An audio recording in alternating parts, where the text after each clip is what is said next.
Once again, welcome back to our YouTube study channel KTCC Samastipur, जहां आप अपने pace के अनुसार सीखते हैं। आज के इस वीडियो में हम एक्सरसाइज 5.2 क्लास 10th के मैथ्स का अर्थमेटिक प्रोग्रेशन चैप्टर का एक्सरसाइज 5.2 का क्वेश्चन नंबर 1 का सॉल्यूशन देखेंगे।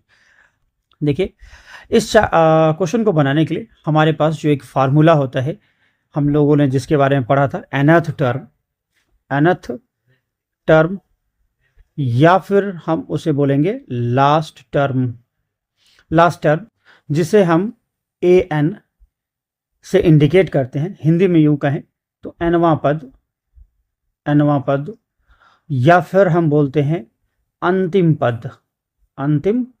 पद।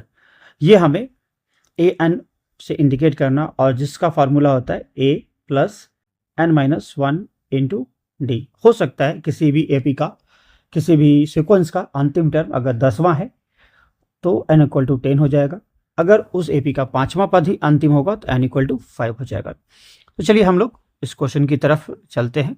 हमारा जो क्वेश्चन है वो क्या है कि यदि ये जो सारणी है दी गई है और कहा गया है कि ये एपी में है, जिसका प्रथम पद ए है, जो फर्स्ट टर्म है वो ए है आपके पास, और ए है जिसका सार्वंतर कॉमन डिफरेंस जिसे इंग्लिश में हम बोलते हैं वो डी है, और फिर एन जो दिया गया है, मतलब किसी के पास 8वां पद है, किसी के पास 10वां पद है, किसी के पास 18वां पद है, और कुछ अननोन क्वांटिटीज को इसमें छोड़ी गई है। उसके अकॉर्डिंग हमें क्या करना है, हमें उन अननोन क्वांटिटीज को दिए गए वैल्यू से फाइंड आउट करना है। तो आइए इस क्वेश्चन के हम पहले क्वेश्चन पे आएंगे। ध्यान रहे, हमारा जो फॉर्मूला अप्लाई होने वाला है ए एन बराबर ए प्लस n-1 इंटू डी।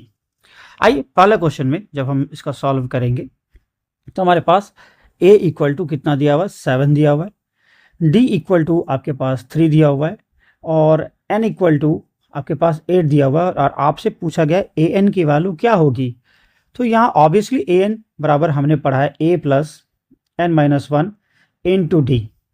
अब हम देख रहे हैं कि n हमारा कितना है, 8 है, इसलिए हमें यहाँ पर किसकी वैल्यू निकालनी है, 8 की वैल्यू, मतलब 8वें पद की वैल्यू निकालनी है। a का वैल्यू 7 और n की जगह पर हम यहाँ पे डालेंगे 8-1 हो जाएगा, और d की वैल्यू क्वेश्चन ने क्लियर कहा है 3, तो ये 7 प्लस 8 में से जाएगा 7 इंटू 3, मतलब 7 प्लस 21, मतलब हमारा आंसर आएगा पहला का 28। मतलब आप यहाँ पर जब आप फिल करोगे तो यहाँ पे कितना भराएगा, 28 भराएगा। अब आइए इसी क्वेश्चन में अगर हम बात करें, दूसरे क्वेश्चन की बात करें, तो देखिए a बराबर यहाँ दिया हुआ है -18, और d बराबर ही हमें अननोन कर दिया, हमें d की वैल्यू को फाइंड आउट करना है।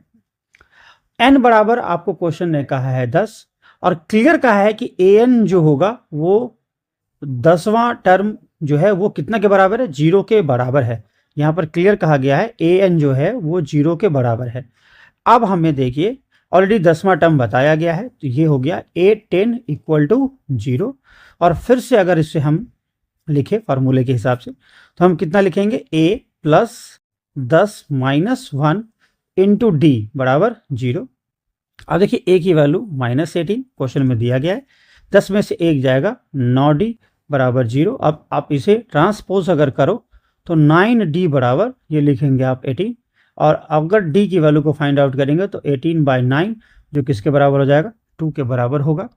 मतलब अगर इस क्वेश्चन में यहाँ पर अगर हम कुछ भरेंगे तो वो कितना आएगा, 2 आएगा। चलिए अब हम लोग तीसरे क्वेश्चन की तरफ चलते हैं। तीसरा क्वेश्चन है हमारा, देखिए यहाँ पर a ही अननोन कर दिया गया है, पहला टर्म a अननोन है, d आपका -3। चलिए यहाँ पे हम पहले लिखते हैं, a हमें निकालना है, d आपका 3 है, और फिर आगे की जो वैल्यू हम लोग देखेंगे वो देखिए n हमारा 18 है, और an बराबर -5 है, n इक्वल टू 18 है, और an बराबर -5 कहा गया है, और a की वैल्यू को ही फाइंड आउट करने के लिए कहा गया है। n बराबर 18, मतलब हमें कितना लिखना है, a 18, मतलब ये कितना के बराबर होगा, -5 के। और यदि हम देखें इसको, a प्लस 18 -1 लिखेंगे इंटू डी बराबर -5, ए की वैल्यू हमें फाइंड आउट करनी, ये अननोन ही है। 18 में से 1 जाएगा 17, डी की वैल्यू आपके पास 3 है और ये आपके पास -5 है। डी की वैल्यू नहीं, सॉरी डी की वैल्यू -3 है, यह मिस्टेक हो गया, यहाँ -3 लेंगे हम। ये डी की वैल्यू -3 हम यहाँ पे लिखे। अब फिर से कैलकुलेट करेंगे तो ये कितना हो जाएगा, a -51 equal to -5।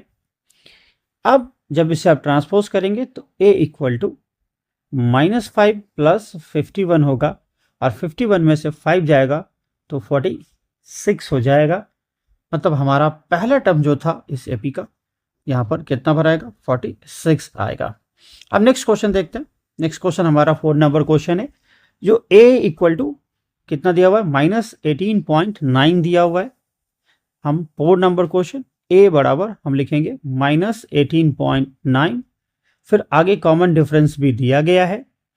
Common difference है 2.5 और n की वैल्यू यहाँ पर अननोन की गई है और an बराबर 3.6 दिया गया है। d की वैल्यू 2.5, n यहाँ पर अननोन है और an बराबर दिया हुआ है आपका क्वेश्चन में 3.6। अब हमें क्या करना है, हमें n की वैल्यू को फाइंड आउट करना है। तो यहाँ पर हम जानते हैं जब इसे सॉल्व करेंगे तो an बराबर 3.6, तो ये फॉर्मूला ही है आपके पास, a plus n-1 into d equal to 3.6। अब यहाँ पर a की वैल्यू आपके पास कितना है, -18.9, n की वैल्यू फाइंड आउट ठीक करनी है हमें, d की वैल्यू है 2.5, 3.6। अब 18.9 को आप उधर ले जाओ तो n-1 into 2.5 equal to 3.6 plus 18.9। अब यहाँ से n-1 इक्वल टू, अब इसको जब ऐड करोगे 9 में 6 को ऐड करेंगे तो 15 और 18 3 21 और 1 22.5 बाई 2.5, ये कैलकुलेट करके इधर आएंगे, दशमलव से दशमलव कटा और ये 25 से आप काटोगे तो 9 टाइम्स कट जाएगा। तो n इक्वल टू 9 पहले से और -1 आप इधर लेके आओगे, 1 बराबर 10, तो ये आपके पास आ गया 9 + 1 = 10 आ गया। 5वें नंबर, इस पहले क्वेश्चन के 5वें नंबर पर आते हैं और 5वें नंबर को गौर से देखें। यहाँ पर n इक्वल टू कितना आया, 10 आया, तो आप 10 डाल दो। फिर हम 5वें नंबर पर आते हैं तो a की वैल्यू दी गई है और d की वैल्यू 0 दी गई है। a की वैल्यू 3 दी गई है, d की वैल्यू 0 दी गई है और n इक्वल टू 105 बताया गया है। तो हमसे पूछा गया है an क्या होगा। तो यहाँ पर देखिए an हमें निकालना है, हम लोगों ने पढ़ा a plus n-1 into D. अब a की वैल्यू 3, n-1 मतलब 105 - 1 और d की वैल्यू 0, तो 3 + 0 ओवरऑल 3। तो इस तरीके से हमारा ये पहला क्वेश्चन क्या होता है, सॉल्व होता है। यहाँ पर an की वैल्यू 3 आई, तो यहाँ पर हम चाहें तो इसमें क्या भरेंगे, तो 3 हम फिल करेंगे। तो इस तरह से हमारा पहला क्वेश्चन सॉल्व होता है। अगर वीडियो अच्छा लगा हो तो आप इसे लाइक करें, अगर आप नए हैं इस चैनल पे तो सब्सक्राइब करें और बेल आइकन दबा लें ताकि बाद में आपको हमारा वीडियोस या लाइव मैं जब आऊँगा तो आपको उसका नोटिफिकेशन मिलता रहे। Thank you for watching.